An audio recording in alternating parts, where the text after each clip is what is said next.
राम राम मित्रांनो, मी अमोल कोळेकर पाटील. महाराष्ट्र राज्याचे उपमुख्यमंत्री अजित पवार यांचं विमान अपघातामध्ये मृत्यू होऊन जवळपास आता महिनाभर उलटत आलेलं आहे.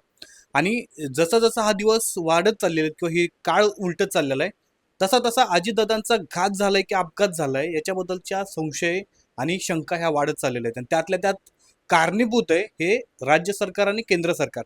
कसं तेही तुम्हाला सांगतो. आणि आज तर एक धक्कादायक गोष्ट समोर आली. ती गोष्ट म्हणजे अशी की सरळ सरळ हे समजलं की अजितदादांचा घातपातच आहे, अपघात नाही. आणि या घातपाताच्या मागे मास्टर माइंड कोण आहे त्याचा देखील नावासकट उल्लेख आलेला आहे. त्याच्यामुळे हा व्हिडिओ अत्यंत महत्त्वाचा होणार आहे. या व्हिडिओमध्ये तुम्हाला कळेल की नक्की दादांचा घातपात कसा झाला आणि या घातपाताच्या मागचा खरा मास्टर माइंड हा कोण आहे. मित्रांनो, याच्या अगोदरच्या आपण बऱ्याच बातम्या कव्हर केल्या असतील दादाच्या संदर्भातले, पण आजची बातमी अतिशय महत्त्वाची. ती महत्त्वाची यासाठी आहे की आपल्याला माहिती आहे महाराष्ट्र राज्याचं अधिवेशन सुरू आहे. आणि या अधिवेशनामध्ये आज रोहित पवारांनी पत्रकारांशी पहिल्यांदा चर्चा केली. डीजीसीए म्हणजे रोहित पवारांना आणि अमोल मिटकरींना. अमोल मिटकरींच्या बद्दल बोलायचं झालं ना, एक गोष्ट मात्र खरी बोलावी लागेल यार. हा माणूस मिटाला जागला असं म्हणायची वेळ आलेली. त्याचं कारण तुम्हाला सांगतो की ज्या पद्धतीनं अत्यंत गरीब कुटुंबातून अमोल मिटकरींना अजितदादांनी वरती आणलं, आमदार केलं, राज्याच्या लेवलला त्यांना एक वेगळी ओळख निर्माण करून दिली. आणि त्या गोष्टीचं ऋण फेडावं म्हणा किंवा त्या गोष्टीची जाणीव अमोल मिटकरींनी ठेवली. आणि अजितदादांच्या मागे अजितदादांना न्याय मिळवून देण्यासाठी हा माणूस स्वतःच्या जीवाची पर्वा देखील करत नाहीये. म्हणजे जर खरंच विचार करा की हा अजितदादांचा अपघात नसून हा घातपात केला असेल आणि या गोष्टीमध्ये रोहित पवार, अमोल मिटकरी किंवा जी कोण लोक बोलणार आहेत यांच्या जीवाला किती मोठा धोका असू शकतो. जर अजितदादांचा या ठिकाणी मृत्यू होऊ शकतो किंवा त्यांचा अपघात असा घडवून आणला जाऊ शकतो, तर त्यांच्यासाठी बोलणाऱ्या लोकांची म्हणजे लोकांचा जीव किती धोक्यात आहे याचा आपण विचार केला पाहिजे. म्हणजे अमोल मिटकरी आणि रोहित पवार ह्या दोन्ही लोकांनी ज्या पद्धतीनं प्रश्न उचललेत किंवा पत्रकार परिषद घेऊन न्यायाची अपेक्षा करतायत, या सगळ्या गोष्टींचं स्पीड, तपासाला स्पीड मिळत नाही म्हणा किंवा या सगळ्या गोष्टींवरती ते वारंवार प्रश्न विचारतायत, ह्यांना खरंच सलाम केला पाहिजे. आणि यांच्याच सगळ्या पत्रकार परिषदेनंतर म्हणा किंवा चर्चेनंतर किंवा ह्यांच्या ज्या स्टेटमेंट येतात सोशल मीडियावरती, समाज माध्यमांवरती, याचंच एक उत्तर म्हणून डीजीसीआयनी VSR जी अजितदादांचं विमान घेऊन जाणारी कंपनी होती त्या कंपनीवरती प्रतिबंध आणलेला आहे. आणि प्रतिबंध आणलाय, परंतु त्याच्यामध्ये पण मोठी खोड आहे.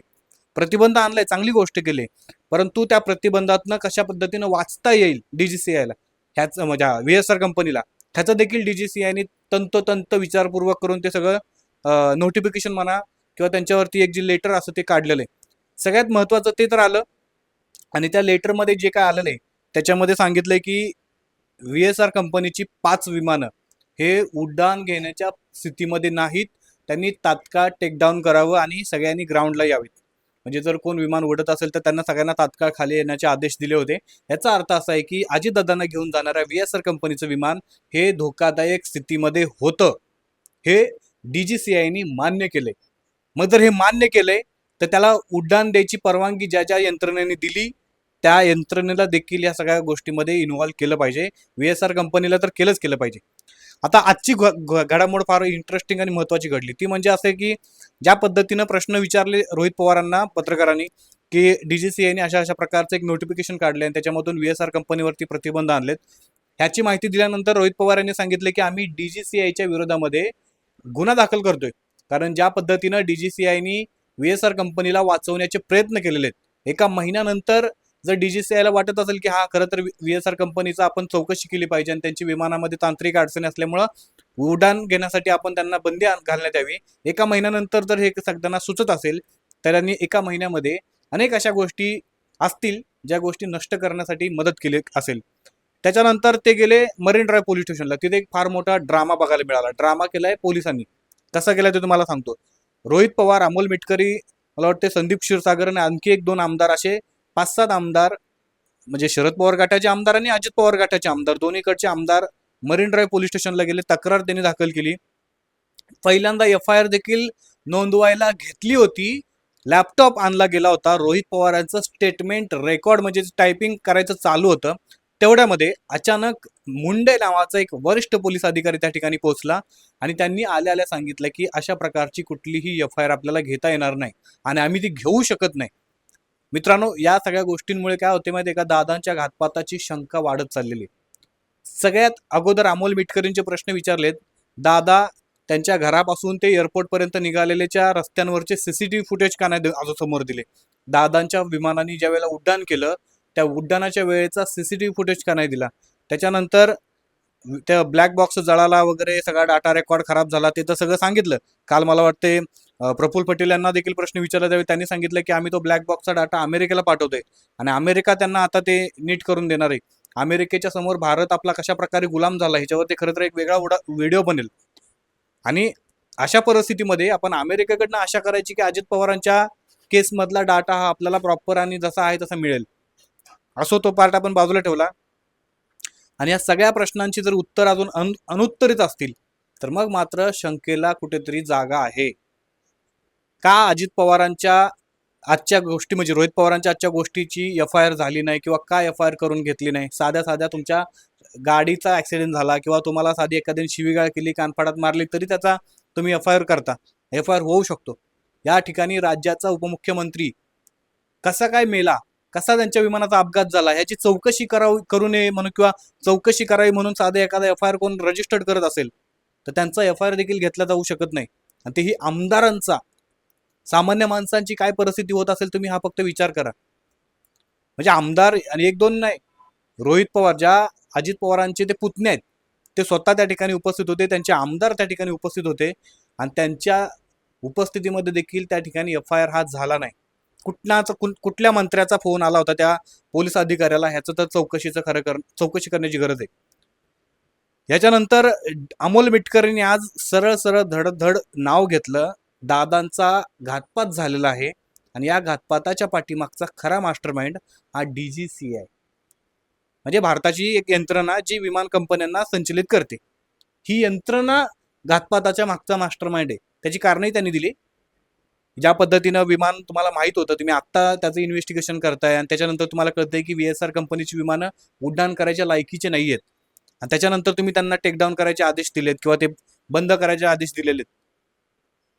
मग त्याच वेळेला म्हणजे खराब विमान अजितदादांना का नाही तुम्ही दिलं? दुसरी गोष्ट, ॲरो नावाची जी राज्य सरकारची आणि म्हणजे मीडिएटरची कंपनी आहे ॲरो, ही मीडिएटरची कंपनी काय करते की राज्य सरकारसोबत संलग्न असते आणि विमान कंपन्यांसोबत देखील असते, जे असे प्रायव्हेट जेट वगैरे देतात ते.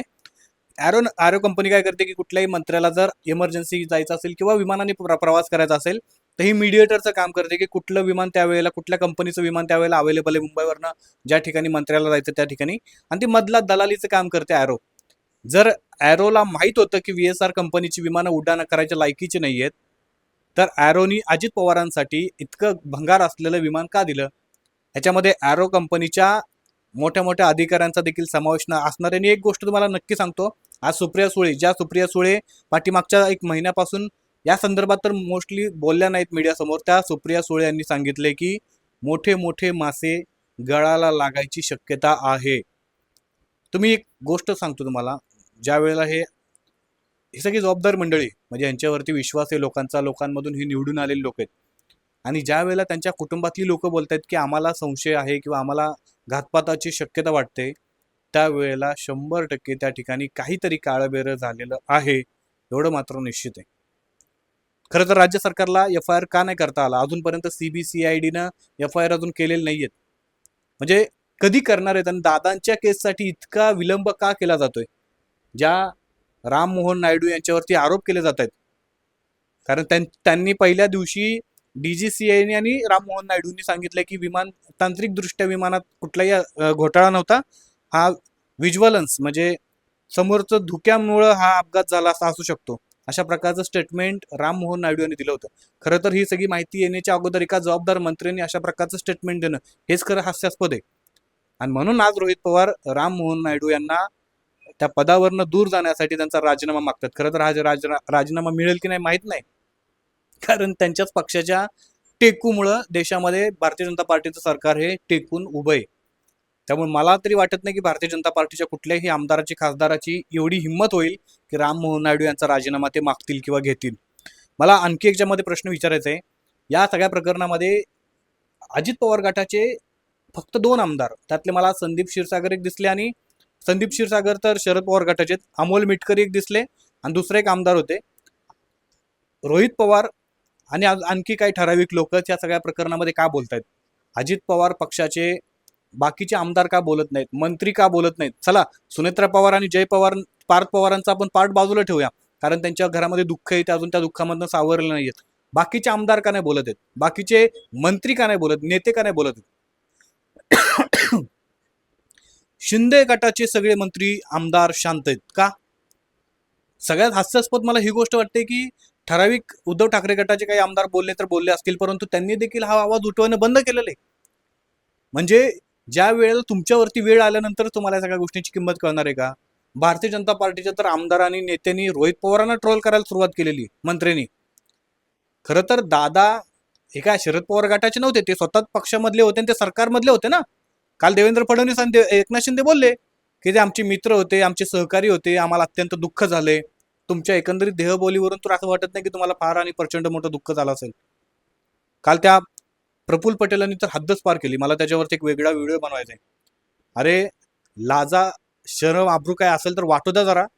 आपण दादांना आदरांजली द्यायला त्या ठिकाणी गेलेलो आहे. अशा प्रकारे आपण त्या ठिकाणी हसून दाखवताय तुम्ही. समोर तुम्हाला माहिती आहे हजारो मीडिया कॅमेरे आहेत, त्यांच्या समोर तुम्ही गौतम अडाणी आणि मुकेश अंबानीच्या मध्ये बसून खो खो खो हसताय तुम्ही. शोकसभेसाठी तो कार्यक्रम आयोजित केलाय ना. इतक्या मोठ्या पदावरती जाऊन तुम्हाला इतकी नैतिकता जर समजत नसेल तर मॅच्युरिटी आहे का तुम्ही दाखवून देताय? जा उपटायचं ते उपटा, काय जे काय ते, असं काही तुम्हाला सिग्नल वगैरे द्यायचं आहे का? तुमचं म्हणणं काय ते कमेंट करून नक्की सांगा. चॅनलला आपल्या सबस्क्राईब नसेल तर नक्की करा. जय शिवराय, जय शंभूराजे, जय मल्हार.